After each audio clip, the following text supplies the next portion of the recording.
De nombreuses histoires qui concernent l'Afrique ont été composées par les Blancs. Des vraies histoires ont été cachées pour des raisons qu'ils voulaient minimiser l'Afrique psychologiquement. Ils nous ont fait croire que tout ce qui se trouve en Afrique a été découvert par eux. Ils nous ont fait croire aussi qu'avant la colonisation, les Africains vivaient comme des bourriques. Alors, les archéologues d'ici maintenant révèlent des vérités qui choquent le monde, des vérités qui montrent que l'Afrique était une grande puissance. Cette vidéo va vous montrer des réalités sur l'histoire d'Afrique. Restez avec moi jusqu'à la fin de cette vidéo et n'oubliez pas de vous abonner sur ma chaîne pour être informé à chaque fois lorsque je lance de nouvelles vidéos. Avant l'arrivée des colonisateurs, l'Afrique était une grande puissance. L'une d'anciennes universités au monde appelée la Médersa est une université de Sankoré construite en 1325 et l'un des 3 anciens centres de formation universitaire situés dans la ville de Tombouctou au Mali. Elle a été construite sous le règne de l'empereur Kanka Moussa. Cette université contient plus de 200 000 manuscrits trouvés dans son bibliothèque ancienne.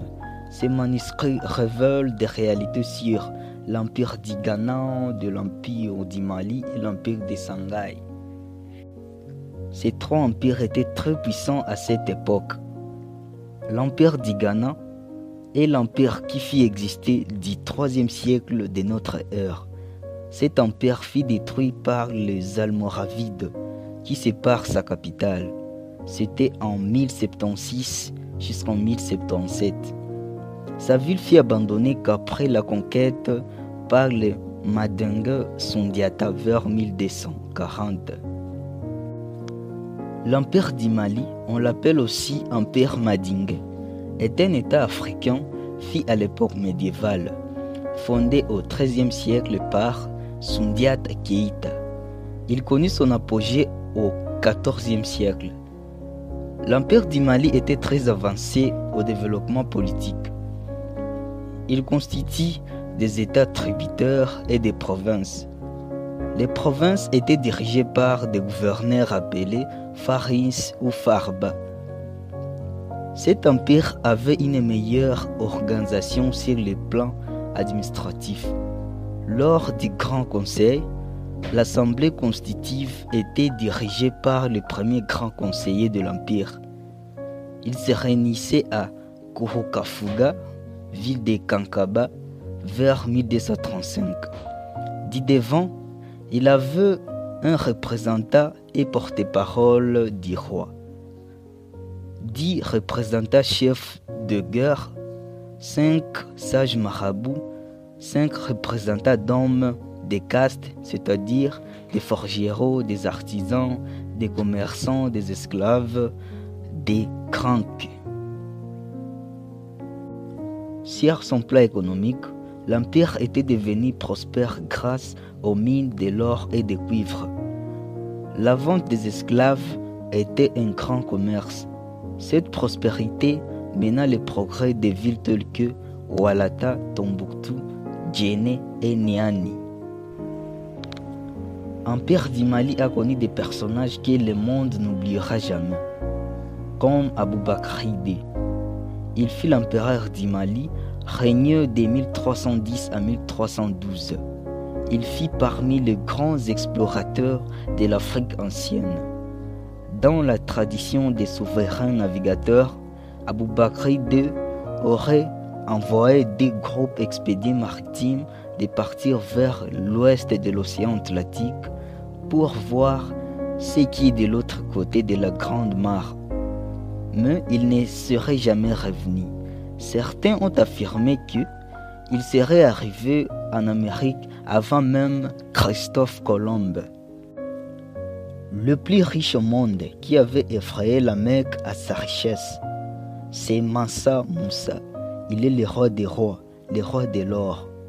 Il fut l'empereur du Mali à 1332 au 1337.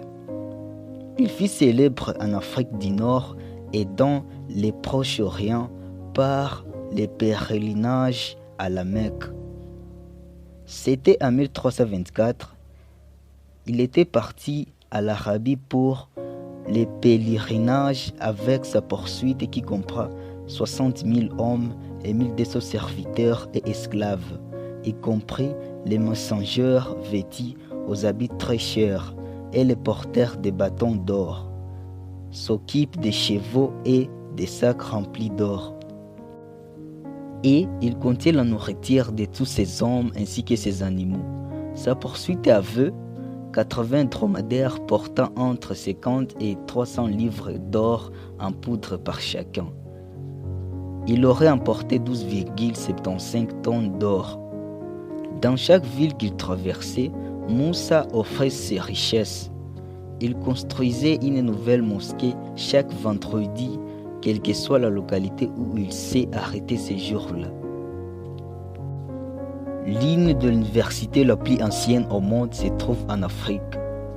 Cette université a accueilli le plus de grands persécuteurs, soufisme et les philosophes. C'est l'université Al-Qurayn, située dans une ville appelée Fès, au Maroc. Sa construction débute à 859 par une dame au nom de Fitma Al-Firia. Cette université est considérée comme la plus ancienne université dans le monde et encore à l'activité de l'UNESCO et par plusieurs historiens. Les gens venaient partout dans le monde pour être enseignés par l'Afrique, aux universités de Tombouctou, à l'époque de la puissance d'empire du Mali et du Songhai, ainsi que à l'apogée de l'Égypte. Les comptages mathématiques des objets ainsi que la considération des objets utiles, tout a commencé en Afrique. C'était dans les années 1950, un géologue belge appelé Jean Henselin de Brocourt découvert l'os appelé l'os d'Ishango dans la région d'Ishango au Congo belge.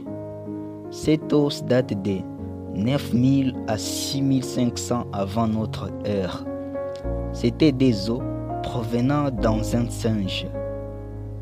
Cet os porte des incisions organisées en groupes de 3 colonnes, ce qui témoigne que les ancêtres congolais utilisaient ces os pour les comptages mathématiques.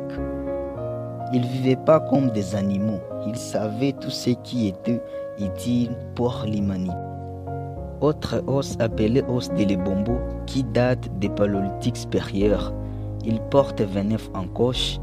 Il fut trouvé dans la grotte de l'Ebombo en Afrique du Sud et le Swaziland. Il est un outil de comptage des objets par les ancêtres du Swaziland entre 44 200 et 43 000 ans avant notre ère. L'Égypte est le berceau de certains traits culturels en matière de religion, de philosophie, d'architecture ou encore des sciences. Le philosophe grec appelé Hérodote introduit les longs paragraphes qui affirment qu'il fit arriver en Égypte et sa fascination pour les grands pays des pharaons. On y trouve aussi des traces d'un historien contemporain François Hertologue nommé l'Égyptomanie de Grec. On y trouve ainsi que des Platon et des Diodore Sicile. Historiquement, on sait que le grec a eu de nombreux contacts avec les Égyptiens. À part l'écriture hiéroglyphe d'Égypte, l'Afrique connaît de nombreux systèmes d'écriture plus anciens. L'Afrique façonne de 7000 à 1500 langues selon les critères généraux de distinction entre langue et dialecte. L'Afrique était riche aussi en systèmes de signes variés en alphabet. L'Afrique contient plein des histoires qu'on ne peut pas terminer à citer. Pour aujourd'hui, on se limite par ici. Merci d'avoir regardé ma vidéo jusqu'à la fin. Mon nom c'est Blaise Bangwa. Rendez-vous à la prochaine. N'oubliez pas de vous abonner sur ma chaîne en cliquant sur le mot s'abonner en dessous de cette vidéo pour ne pas rater de mes prochaines vidéos. Sans oublier celui qui est derrière la caméra c'est Hodge Design.